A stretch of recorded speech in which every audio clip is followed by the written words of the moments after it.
नमस्कार, मैं हूं अंकुर और आप देख रहे हैं सत्यहिंदी.com। आइए एक नजर डालते हैं अब तक की सुर्खियों पर। कांग्रेस अध्यक्ष मल्लिकार्जुन खड़गे ने आज भारत जोड़ो यात्रा के दौरान हैदराबाद में कहा कि अगर केंद्र में भारतीय जनता पार्टी के बिना सरकार बनती है तो वो कांग्रेस के पूर्व अध्यक्ष राहुल गांधी के नेतृत्व में ही होगी। खड़गे ने इस दौरान तेलंगाना के मुख्यमंत्री केसीआर पर भी निशाना साधा। उन्होंने कहा कि केसीआर में और मोदी में फर्क नहीं, दोनों एक ही हैं। उन्होंने संसद में मोदी द्वारा लाए गए बिलों का समर्थन किया जबकि हम उनका विरोध कर रहे थे, लेकिन अब अलग अलग राज्यों में जाकर नेताओं से मिल रहे हैं और कहते हैं कि गैर बीजेपी सरकार लाना चाहते हैं। कांग्रेस अध्यक्ष ने कहा कि गैर बीजेपी सरकार लाएंगे तो राहुल गांधी के नेतृत्व में, कांग्रेस के नेतृत्व में हम लेकर आएंगे। हमारे पास उतनी ताकत है, कांग्रेस को केंद्र में लाने के लिए पूरी ताकत लगाना जरूरी है। कांग्रेस अध्यक्ष मल्लिकार्जुन खड़गे ने हैदराबाद में भारत जोड़ो यात्रा के दौरान मोदी सरकार पर भी जमकर हमला बोला। उन्होंने कहा कि केंद्र की यह सरकार अजब है। मोदी को रोज देखते हैं, कभी टोपी पहनते हैं, कभी रुमाल पहनते हैं, हर भेष में रहते हैं, जैसा देश वैसा भेष। खड़गे ने कहा कि इस देश में सरकारी नौकरियों के 13 लाख पद खाली पड़े हैं, रेलवे में, डिफेंस में, सिविल सर्वेंट्स के, लेकिन मोदी अब 75,000 नौकरियों के सर्टिफिकेट बांट रहे हैं। कांग्रेस अध्यक्ष ने कहा कि जिस जगह 13 लाख खाली हैं वहां आप अपने छांटे हुए लोगों को 75,000 नौकरियां बांट रहे हो। आपने तो हर साल 2 करोड़ नौकरियां देने का वादा किया था, 8 साल हो गए हैं, 16 करोड़ नौकरियां कहां हैं? खड़गे ने कहा ये झूठ बोलते जा रहे हैं और झूठ बोलकर लोगों को, युवाओं को फंसा रहे हैं। ऐसे ही झूठ बोलते रहेंगे तो एक दिन देश का नौजवान खड़ा होगा। और खड़गे ने कहा कि आने वाले 2024 में कांग्रेस की सरकार केंद्र में आएगी। कांग्रेस अध्यक्ष मल्लिकार्जुन खड़गे ने मोदी पर निशाना साधते हुए कहा कि पीएम मोदी पिछले 6 दिनों से गुजरात के दौरे पर हैं। हिमाचल प्रदेश के लिए मतदान कार्यक्रम जारी किया गया है, लेकिन गुजरात के लिए मतदान कार्यक्रम जारी नहीं किया गया है क्योंकि पीएम मोदी को वहां कई और पुलों का उद्घाटन करना है, जैसा एक पुल मोरबी में ढह गया। प्रधानमंत्री नरेंद्र मोदी आज गुजरात के मोरबी पहुंचे और उन्होंने हादसे वाली जगह का मुआयना किया। इस दौरान उन्होंने राहत बचाव कार्य में लगे कर्मचारियों से मुलाकात की। इसके बाद वो अस्पताल में पहुंचे और यहां घायलों से मुलाकात की। वहीं पीएम के इस अस्पताल में पहुंचने से पहले ही पूरी रात लगकर इसकी साफ सफाई की गई, रंगाई पुताई की गई, पानी की व्यवस्था सही नहीं थी वो सही की गई और मरीजों के गद्दे भी बदल दिए गए। पुराने गद्दों के स्थान पर नए गद्दे लगाए गए। इसको लेकर विपक्ष हमलावर भी है। विपक्ष का कहना है कि किसी के घर में मौत हो जाए तो क्या वो रंग रोगन करवाता है? इसको इवेंट क्यों बनाया गया है? प्रधानमंत्री गुजरात के मोरबी पुल हादसे में घायल लोगों से मिलने के लिए आज अस्पताल पहुंचे। अस्पताल में पहुंचने से पहले प्रधानमंत्री से मिलने के लिए सरकारी अस्पताल में कुछ मरीजों का चयन किया गया और उनको प्रधानमंत्री से बात करने के बारे में जानकारी दी गई। एनडीटीवी की रिपोर्ट के अनुसार चुने गए मरीजों को नई चादरों के साथ नए बिस्तरों पर दूसरे वार्ड में शिफ्ट किया गया। ग्राउंड फ्लोर के ये वार्ड खाली था तो उसे सही से साफ किया गया और नए बेडशीट के साथ नए बेड पर उनको लिटाया गया। यहीं पर कुछ घायलों को जो पहली मंजिल पर थे उनको लाया गया।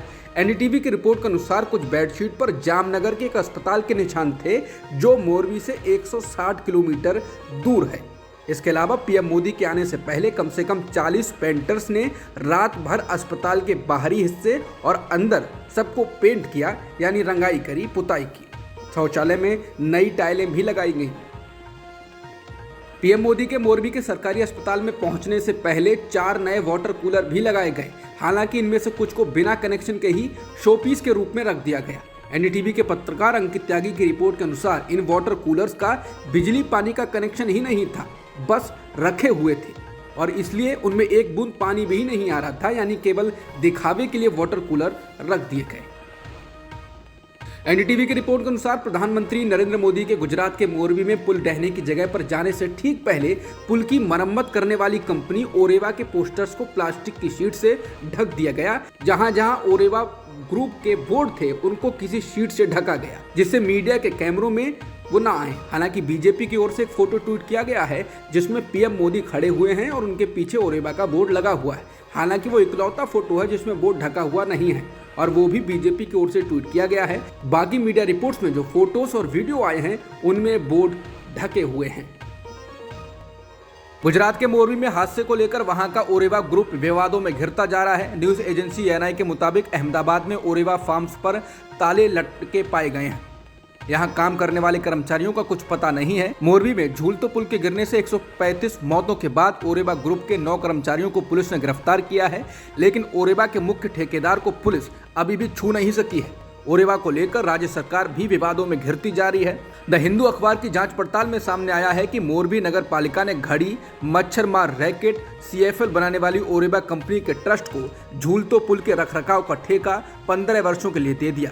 इसके लिए किसी भी तरह का टेंडर नहीं निकाला गया। पुल को 7 से 8 महीने मरम्मत के नाम पर बंद रखा गया और 24 अक्टूबर को इसे खोल दिया गया। ओरेवा परिवार के सदस्यों ने बाकायदा पुल खोले जाने के मौके पर आयोजित प्रोग्राम में हिस्सा लिया। रविवार को छठ होने पर ज्यादा कमाई के चक्कर में पुल पर 70 रुपए का टिकट लेकर भारी भीड़ पहुंच गई और इसी दौरान यह हादसा हुआ, जिसमें अभी तक 135 लोगों के मरने की बात सामने आई है। गुजरात के मोरबी में हुए हादसे पर सुप्रीम कोर्ट सुनवाई को तैयार हो गया है। सुप्रीम कोर्ट 14 नवंबर को इस मामले की सुनवाई करेगा। इस संबंध में मंगलवार को एक याचिका दायर कर न्यायिक आयोग से जांच की मांग की गई थी।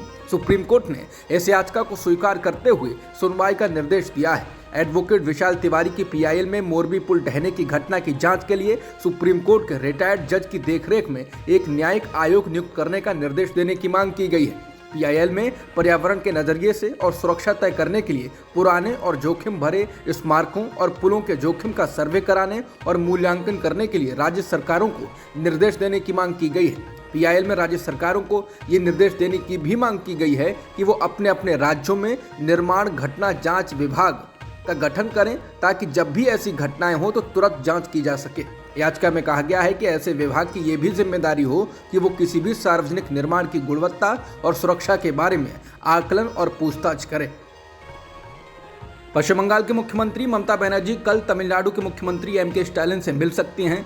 इंडियन एक्सप्रेस की रिपोर्ट के अनुसार राज्य सरकार के सूत्रों ने मंगलवार को बताया कि पश्चिम बंगाल के मुख्यमंत्री ममता बनर्जी बुधवार को चेन्नई में तमिलनाडु के मुख्यमंत्री M.K. स्टालिन से मुलाकात कर सकती हैं। बनर्जी गुरुवार को पश्चिम बंगाल के राज्यपाल ला गणेशन के बड़े भाई के जन्मदिन समारोह में शामिल होने के लिए चेन्नई जाएंगी। सूत्रों ने कहा कि बनर्जी के तमिलनाडु की राजधानी पहुंचने के तुरंत बाद स्टालिन से मिलने की संभावना है। बनर्जी के इस कदम को एक बार फिर क्षेत्रीय दलों को एकजुट करने की कवायद के रूप में देखा जा रहा है। माना जा रहा है कि केंद्र में भाजपा के नेतृत्व वाली सरकार के खिलाफ वो क्षेत्रीय दलों के गठबंधन को एक साथ जोड़ने के लिए फिर से कोशिश करेंगी। हालांकि ममता इससे पहले भी ऐसा प्रयास कर चुकी हैं, लेकिन वो विफल रहा था। वो कांग्रेस को बाहर रखकर इस पर विचार कर रही हैं, जिसके सफल होने की संभावना कम है। ऐसे में और भी कम है जब दूसरी ओर बिहार के मुख्यमंत्री नीतीश कुमार और राजद प्रमुख लालू प्रसाद यादव विपक्ष को एकजुट करने के लिए सोनिया गांधी से पहले ही मुलाकात कर चुके हैं और बिना कांग्रेस के गठबंधन होने की बात को नकार चुके हैं।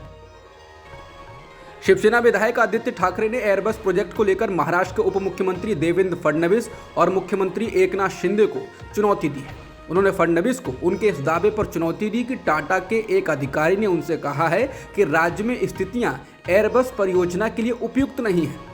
आदित्य ने चुनौती दी कि फडणवीस टाटा के उस अधिकारी का नाम बताएं जिसने महाराष्ट्र में माकूल माहौल नहीं होने की बात कही। आदित्य ने आगे कहा कि हम जो जानते हैं वो ये है कि टाटा ने कहा है कि उन्हें विशेष तौर पर बताया गया है कि केंद्र सरकार गुजरात में परियोजना स्थापित करेगी। उन्होंने मुख्यमंत्री एकनाथ शिंदे को इस मुद्दे पर उनके साथ आमने सामने बहस करने की चुनौती भी दी। बता दें कि टाटा एयरबस का प्रोजेक्ट महाराष्ट्र से निकलकर गुजरात चला गया है। इसका प्लांट अब गुजरात के वडोदरा में लगेगा। ये प्रोजेक्ट 22,000 करोड़ का है और इसके तहत C-295 विमान बनाए जाने हैं। तमिलनाडु में 6 नवंबर को 51 स्थानों पर RSS को मार्च निकालने की अनुमति मिल गई है। इस मुद्दे पर संघ और राज्य पुलिस में रस्साकसी चल रही थी। मामला मद्रास हाईकोर्ट में पहुंचा हुआ है। कल बुधवार को वहां इस मुद्दे पर सुनवाई होनी है। तमिलनाडु के DGP ने सभी पुलिस कमिश्नरों और जिला पुलिस प्रमुखों को RSS को राज्य भर में 51 स्थानों पर अपने रूट मार्च और जनसभाओं को आयोजित करने की अनुमति देने के लिए एक सर्कुलर जारी किया है। लेकिन पुलिस अधिकारियों से ये भी कहा गया है कि वो अपने इलाकों में 6 नवंबर को कानून व्यवस्था की स्थिति को ध्यान में रखते हुए इसकी अनुमति दें।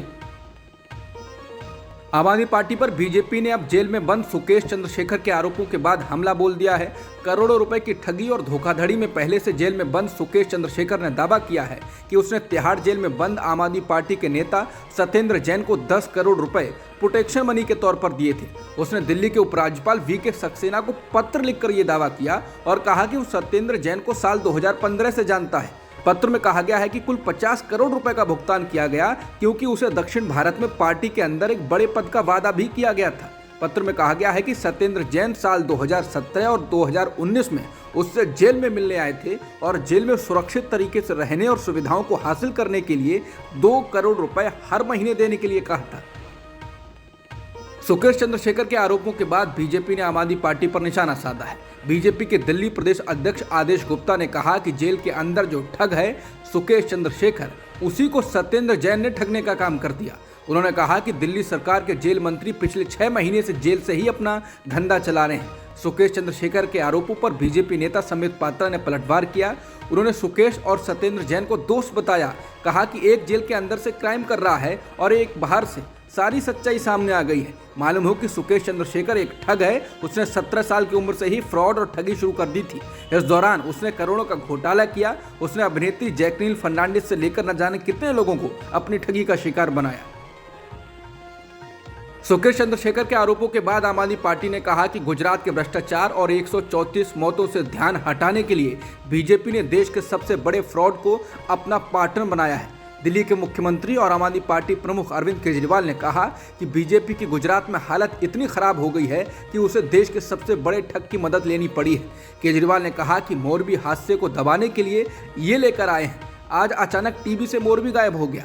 पंजाब चुनाव से पहले कुमार विश्वास को लेकर आए थे। क्या हुआ आपने देखा। हिमाचल प्रदेश में चुनाव से ठीक पहले बगावत से परेशान बीजेपी ने उपाध्यक्ष राम सिंह को भी बाहर का रास्ता दिखा दिया है। इसके एक दिन पहले ही पार्टी ने 4 पूर्व विधायकों और प्रदेश उपाध्यक्ष कृपाल परमार को भी पार्टी से निकाला था, जिसके बाद आज हिमाचल प्रदेश के बीजेपी उपाध्यक्ष राम सिंह को 6 सालों के लिए पार्टी से निलंबित कर दिया गया है। बता दें, बीजेपी नेता राम सिंह पर अपनी ही पार्टी के खिलाफ निर्दलीय उम्मीदवार के तौर पर चुनाव में खड़े होने का आरोप था, जिसके बाद पार्टी ने फैसला किया। इससे पहले जिन 4 पूर्व विधायकों और 1 पूर्व उपाध्यक्ष को 6 सालों के लिए निलंबित किया गया था, वो भी निर्दलीय खड़े होने का फैसला कर चुके थे। प्रधानमंत्री नरेंद्र मोदी आज राजस्थान के मानगढ़ धाम पहुंचे। इस दौरान मंच से बोलते हुए राजस्थान के मुख्यमंत्री अशोक गहलोत ने बांसवाड़ा में कहा है कि दुनिया भर में उन्हें गांधी के देश से आने की वजह से सम्मान मिलता है। इस दौरान पीएम मोदी और मध्य प्रदेश के मुख्यमंत्री शिवराज सिंह चौहान समेत वरिष्ठ नेता मंच पर मौजूद थे। गहलोत ने कहा कि हमारा देश इस समय दुनिया भर में इतिहास बना रहा है। इस पर कुछ कहने की जरूरत नहीं है, क्योंकि दुनिया में हमारे मुल्क का इस समय जो मान सम्मान है वो कहां से कहां पहुंच गया है। कहां हम गुलामी के जंजीरों में जकड़े हुए थे, हम यहां इसी पर बातचीत कर रहे हैं और अब देश कहां पहुंच गया है। गहलोत ने कहा कि पीएम मोदी जब विदेश जाते हैं तो उन्हें कितना सम्मान मिलता है। ये सम्मान क्यों मिलता है? ये सम्मान इसलिए मिलता है क्योंकि नरेंद्र मोदी जी उस देश के प्रधानमंत्री हैं जो गांधी का देश है, जहां लोकतंत्र की जड़ें मजबूत हैं, गहरी हैं और जहां 76 साल बाद भी लोकतंत्र जिंदा रहा है। जब दुनिया को इस बात का एहसास होता है तो उन्हें गर्व होता है कि ऐसे देश के प्रधानमंत्री मोदी जी उनके यहाँ आ रहे हैं। प्रधानमंत्री नरेंद्र मोदी ने राजस्थान के बांसवाड़ा जिले में आदिवासियों के प्रमुख तीर्थ स्थल मानगढ़ धाम को राष्ट्रीय स्मारक का दर्जा दिया। इससे जलियांवाला बाग की तरह मानगढ़ धाम की भी पहचान होगी। राजस्थान, गुजरात और मध्य प्रदेश के आदिवासियों के लिए बड़ा तीर्थ है। प्रधानमंत्री नरेंद्र मोदी ने कहा कि हम आदिवासी समाज के बलिदानों के ऋणी हैं। प्रकृति से लेकर पर्यावरण तक, संस्कृति से लेकर परंपराओं तक को सहेजा है। आज समय है कि देश इस ऋण के लिए, इस योगदान के लिए आदिवासी समाज की सेवा कर उनका धन्यवाद करें। राहुल गांधी भारत जोड़ो यात्रा पर अभी तेलंगाना में हैं। इस दौरान राहुल गांधी ने मंगलवार को भारत जोड़ो यात्रा के दौरान तेलंगाना में रोहित वेमुला की मां राधिका वेमुला से मुलाकात की। मालूम हो कि वेमुला ने साल 2016 में कथित रूप से प्रताड़ित किए जाने के बाद हैदराबाद यूनिवर्सिटी में आत्महत्या कर ली थी, जिसके बाद बड़े स्तर पर विरोध प्रदर्शन हुए थे। वहीं रोहित वेमुला की मां के साथ तस्वीर को साझा करने के बाद राहुल गांधी ने ट्वीट कर लिखा है कि रोहित वेमुला सामाजिक भेदभाव और अन्याय के विरुद्ध मेरे संघर्ष का प्रतीक है और रहेगा। रोहित की माताजी से मिलकर यात्रा के लक्ष्य की ओर बढ़ रहे कदमों को नया साहस और मन को नई शक्ति मिली। गुजरात के 2 जिलों आनंद और मेहसाणा में रह रहे विदेशी नागरिकों को भारतीय नागरिकता देने का फैसला केंद्र सरकार ने किया है। राज्य विधानसभा चुनाव की घोषणा से पहले यह फैसला महत्वपूर्ण माना जा रहा है। राज्य में चुनाव की घोषणा किसी भी समय हो सकती है। इंडिया टुडे की रिपोर्ट के मुताबिक गृह मंत्रालय ने गुजरात के आनंद और मेहसाणा जिले में रहने वाले अफगानिस्तान, बांग्लादेश और पाकिस्तान के हिंदुओं, सिखों, बौद्धों, जैनियों, पारसियों और ईसाइयों को नागरिकता देने के आदेश को नोटिफाई किया है। ये नागरिकता इन लोगों को नागरिकता अधिनियम 1955 के तहत मिलेगी। गुजरात चुनाव से पहले दोनों जिलों के कलेक्टरों से कहा गया है कि वो उन देशों से आए लोगों को नागरिकता दें। राज्य में जल्द ही विधानसभा चुनाव होने वाले हैं। दोनों जिलों में हजारों की तादाद में बांग्लादेश, पाकिस्तान, अफगानिस्तान से आए हिंदू रह रहे हैं, लेकिन उनके पास विदेशी नागरिकता है। अब उन्हें भारत की नागरिकता मिलेगी तो वोट देने का अधिकार भी मिल जाएगा। इस तरह इस फैसले से बीजेपी को सीधा फायदा होगा। अभिनेता सलमान खान की सुरक्षा को X से बढ़ाकर Y+ कर दिया गया है। इसका मतलब है कि उनके साथ हर समय 2 सशस्त्र गार्ड होंगे। इसके साथ ही उनके आवास पर 24 घंटे 2 गार्ड तैनात रहेंगे। कमांडो अब उन 12 सशस्त्र पुलिसकर्मियों में शामिल होंगे जिन्हें X सुरक्षा के तहत दिया गया था। सलमान खान को बिश्नोई गिरोह से धमकी मिलने के बाद मुंबई पुलिस की सुरक्षा शाखा ने यह फैसला लिया है। हाल ही में खबर आई थी कि सलमान खान लॉरेंस बिश्नोई गैंग की हिट लिस्ट में है। रिपोर्ट में आगे कहा गया है कि इस गिरोह के सदस्यों को हत्या को अंजाम देने के लिए अभिनेता के फार्म हाउस के बाहर तैनात किया गया था। सलमान खान को ये धमकी जुलाई में मिली थी। उससे 2 महीने पहले ही कथित तौर पर लॉरेंस बिश्नोई समर्थित लोगों ने पंजाब के मनसा जिले में अपने गांव के पास पंजाबी गायक सिद्धू मूसेवाला की हत्या कर दी थी। एलोन मस्क ने ट्विटर बोर्ड के सारे डायरेक्टरों को हटा दिया है। एलोन मस्क अब एकमात्र डायरेक्टर है। हालांकि मस्क ने कंपनी में बड़े पैमाने पर छंटनी की बात का खंडन किया था, लेकिन उनके खंडन के चंद घंटे बाद ये कार्रवाई सामने आई। ये जानकारी अमेरिकी मीडिया ने दी है। ट्विटर के नए मालिक के इस कदम के बाद ट्विटर बोर्ड के सभी पिछले सदस्य अब निदेशक नहीं है। इससे पहले दिन में एक रिपोर्ट में कहा गया था कि मस्क निकाल दिए गए कर्मचारियों को पेमेंट करने से बचना चाहते हैं, इसलिए कार्रवाई ठीक 1 नवंबर से पहले की गई। ट्विटर के बॉस बनने के बाद अब एलोन मस्क ब्लू टिक यानी वेरिफिकेशन के लिए फीस लेने जा रहे हैं। एलोन मस्क ने मंगलवार को ट्विटर पर ब्लू टिक इस्तेमाल करने के लिए फीस लगाने से जुड़ी जानकारी दी। दरअसल अमेरिकी लेखक स्टीवन किंग ने इन्हीं खबरों पर टिप्पणी करते हुए ट्वीट किया, मुझे ब्लू टिक के लिए हर महीने $20 की राशि खर्च करनी होगी। इसकी जगह उन्हें हमें पैसे देने चाहिए। अगर इसे अमल में लाया गया तो मैं यहाँ से एनरॉन की तरह चला जाऊंगा। इस पर जवाब देते हुए एलन मस्क ने कहा कि हमें अपने बिल भी भरने होते हैं। ट्विटर सिर्फ विज्ञापन दाताओं के भरोसे नहीं चल सकता। क्या $8 की राशि ठीक रहेगी? मस्क ने दूसरे ट्वीट में लिखा, मैं इस कदम को अमल में लाने से पहले इसकी वजहों को विस्तार से बताऊंगा। ट्रोल और बॉट्स को हराने का यही एकमात्र तरीका है। अब तक की खबरों में इतना ही। बाकी खबरों के लिए बने रहिए सत्यहिंदी.com के साथ।